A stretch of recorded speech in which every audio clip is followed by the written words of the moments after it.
Welcome to our channel. Today we how to restore Airtable bases using backups and revisions, detailed guide step by step clearly. To restore an Airtable base using backups and revisions, start by logging into your Airtable account. Navigate to the base that you want to restore. Click on the History button located in the top right corner of your screen.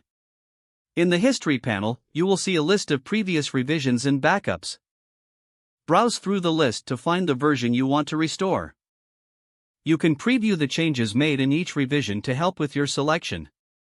Once you've selected the desired revision, click on it to expand the details. At the bottom of the expanded details, you'll find the option to restore this revision. Click on the Restore this revision button. A confirmation prompt will appear requesting to confirm the restoration. Review the information and click Restore to proceed.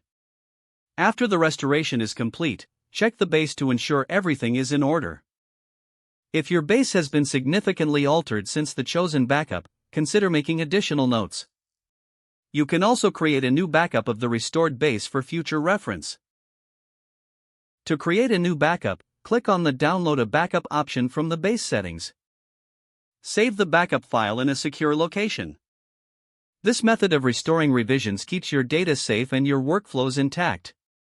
Be mindful that restoring a base will overwrite any changes made after the selected revision. Regularly check the history of your bases to stay informed about recent changes. Utilizing backups effectively will help maintain data integrity and streamline your processes. If the page does not load, refresh the browser or try again in a private or incognito window. Make sure you are using the correct email address, then retype it carefully to avoid small typos. If your password is not accepted, use the reset option and create a new strong password you can remember. Check your spam folder for verification or security emails, then complete any requested confirmation steps. Enable two-factor authentication if available to improve account security and reduce unauthorized access risk. After signing in, review your profile details so your contact information and settings are accurate and current. If you see an error message, note it down and try again after restarting your device and internet connection.